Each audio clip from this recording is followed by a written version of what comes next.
सत श्री अकाल दोस्तों, welcome back to Rohan channel current affairs express पे।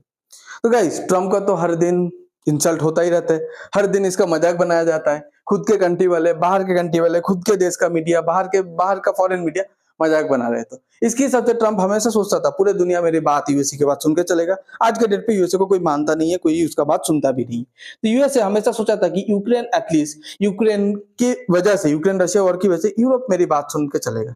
और यूरोप ही आज इसके मुंह के ऊपर मतलब ना बोल दिया। चलिए देखते क्या हुआ। तो ये यूरोप को बताया था कि इंडिया के ऊपर 100% टैरिफ लगा देते। पर यूरोप का आज का जो भी बड़े बड़े लीडर है वो ट्रम्प से बहुत खफा है, क्योंकि ट्रम्प ने मतलब रशिया बोल रहे इंडिया फ्यूल कर रहे हैं रशिया का वॉर, इसीलिए इंडिया के ऊपर टैरिफ लगे। तो रशिया यूक्रेन का वॉर का हवाला देके एक बहुत मस्त डील निकालवा लिया ट्रम्प। क्या डील निकाला? यूएसए में यूरोप को बोला कि आप यूएसए में more than 800 billion euro invest करेंगे। वो बोला हाँ करेंगे। और ऊपर से यूएसए अपना मार्केट का एक्सेस नहीं दिया यूरोपियन यूनियन को। यूरोप को अपना मार्केट का यूरोप का जो भी सामान यूएस मार्केट पे आते हैं उसमें टैरिफ नहीं घटाया, पर यूएसए का जो भी सामान यूरोप पे जाता है उसका टैरिफ घटवा लिया ट्रम्प ने। ऊपर से इन्वेस्टमेंट का भी प्रॉमिस करवा लिया। तो यूएसए का बड़े बड़े लीडर बहुत नाखुश है। तो वही कि ट्रम्प आज के डेट पे क्या लॉबी कर रहे हैं, ट्रम्प आज के डेट पे लॉबी कर रहे हैं कि चाइना और इंडिया के ऊपर 100% टैरिफ लगा दीजिए। यूरोप आप लगाए, क्योंकि ट्रम्प को दिख चुका है कि ट्रम्प खुद फेल हो चुका है, यूएसए फेल हो चुका है। यूएसए सोचा था 50% टैरिफ लगाएंगे तो इंडिया घुटने पे आ जाएगा, रशिया यूक्रेन वॉर बंद हो जाएगा, पर नहीं हुआ है। अब वो यूरोप की मदद करना मतलब मदद लेना चाहता है कि चाइना और इंडिया के ऊपर टैरिफ लगे।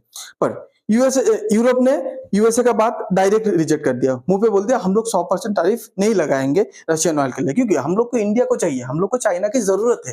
ठीक है, चाइना से हम लोग देखिए, यूरोप का क्या है, यूरोप हमेशा से चाहता है कि हम लोग चाइना के ऊपर ज्यादा डिपेंडेंट है। जब सामान खरीदने की बात आता है, हम लोग सिर्फ एक ही कंट्री से अपना पूरा जरूरत पूरा करते हो, चाइना से, जो सही नहीं है। यूरोप चाहता है कि खुद का जो भी बाइंग जो पावर है, बाइंग जो नेचर है, उसको डाइवर्सिफाई करें। अब आपको पता है पूरा यूरोप और यूएसए ग्रुप नाटो का पार्ट है। तो यूएसए खुद लॉबी तो कर रहे हैं, ऊपर से जो नाटो का जो एनवाई है, ओके, यूएस नाटो एनवाई है, मतलब यूएसए के साइड से जो पूरा नाटो ग्रुप पे यूएसए को जो रिप्रेजेंट करता है, वो भी आजकल बोलने लगा है कि इंडिया, चाइना और ब्राजील जो ऑयल खरीद रहे रशिया का, वो ऑयल का मनी फंड कर रहे हैं यूक्रेन रशिया वॉर को। जो काम करते इन तीनों कंट्री के ऊपर बैन लगाते, ये भी मतलब पुश कर रहा है यूरोप को, ठीक है, in the name of NATO. ठीक है, but despite Trump's pressure to impose 100% tariff on India, okay, Trump ने बहुत प्रेशर किया कि इंडिया के ऊपर टैरिफ लग जाए। बट यूरोपियन यूनियन क्या बोला, हम लोग तो इंडिया के ऊपर कर नहीं सकते, क्योंकि इंडिया के साथ हम लोग एफटीए साइन कर रहे हैं, फ्री ट्रेड एग्रीमेंट साइन कर रहे हैं। हम लोग का जो ट्रेड कमिश्नर है वो इंडिया के साथ बात भी कर रहे हैं, ठीक है, निगोशिएशन भी चल रहे हैं।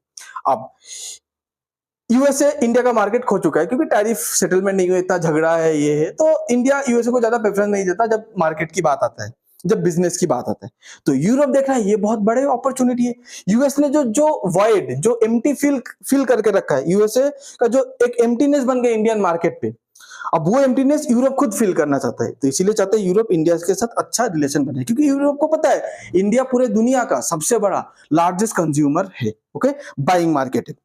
उसके बाद यूरोप का बड़े बड़े जो 3 कंट्री में हमेशा बोलता हूं, कौन है आपका? एक है इटली, दूसरा कौन है गाइस? जर्मनी, तीसरा फ्रांस। फ्रांस के साथ राफेल जेट का डील हो चुका है, फ्रांस के साथ जेट इंजन का डील हो चुका है। जर्मन चाहता है कि अपना जो पूरा कार मार्केट है, ऑटोमोबाइल मार्केट है, वो एकदम इंडिया पे सेटअप कर ले अच्छे से, ठीक है। अब बाकी रहेगा कौन? इटाली। इटाली क्या किया? इटाली का जो मतलब प्राइम मिनिस्टर है मेलोनी, उसके साथ मोदी जी के साथ बात हुआ।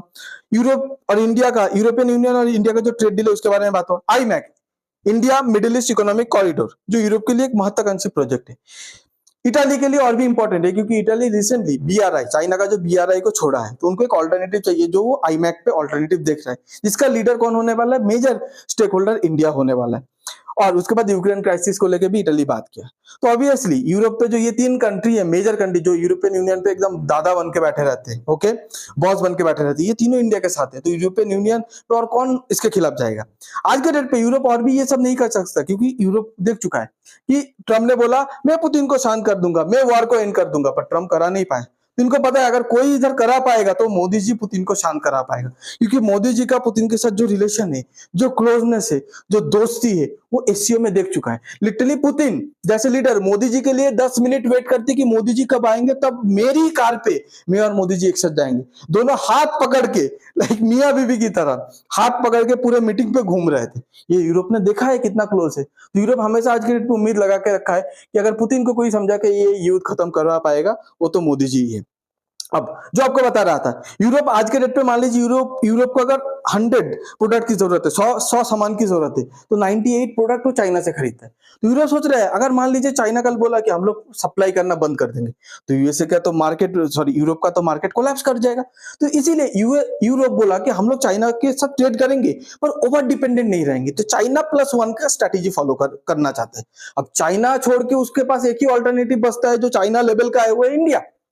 तो इसीलिए इंडिया के साथ अगर रिलेशन खराब कर देगा तो चाइना को छोड़ के जो जो ऑल्टरनेटिव मतलब मार्केट ढूंढ रहा है वो नहीं मिलेगा। अब यूरोप और एक बात देख चुका है कि यूएसए जब डोनाल्ड ट्रंप आया था, जब ये टैरिफ वगैरह का चीज चालू नहीं हुआ था, डोनाल्ड ट्रंप तो नाटो करके एकदम यूरोप को पूरा अकेला छोड़ दिया था। फिर यूरोप को प्रेशराइज करके सबसे गंदा वाला ट्रेड डील निकाल लिया यूएसए यूरोप से निकालवा लिया। यूरोप को पता है कि ये यूएसए किसी का सगा नहीं है। इसके बाद सुन के चाइना इंडिया के साथ रिलेशन खराब कर दिया, कल ये खुद हम लोग को लात मार देगा तो हम लोग किसके पास जाएंगे। तो इसीलिए यूरोप ये बात को एकदम नजरअंदाज कर दिया, ज्यादा वैल्यू नहीं दिया। अब यूरोप को हमेशा सस्ता, हर एक कंट्री को सस्ता डीजल पेट्रोल चाहिए गाइस, नहीं तो उसके कंट्री पे क्या है, हर एक सामान का ना महंगाई बढ़ जाता है। तो इन लोग अगर मिडिल ईस्ट से खरीदेगा, मिडिल ईस्ट का जो भी क्रूड ऑयल वगैरह है वो बहुत महंगा है, ऊपर से बहुत दूर है लेके जाने के लिए। अब रशिया से इन लोग बहुत सस्ता तेल खरीदते थे और रशिया से डायरेक्ट पाइपलाइन के थ्रू जाते थे, तो ट्रांसपोर्टेशन कॉस्ट 0 था, ठीक है। बट अभी रशिया के ऊपर सैंक्शन लगा के रखा है, यूरोप नहीं ले सकता। तो सेम रशियन ऑयल इन लोग इंडिया के थ्रू मतलब हेरा फेरी करके खरीदते, सस्ता खरीदते।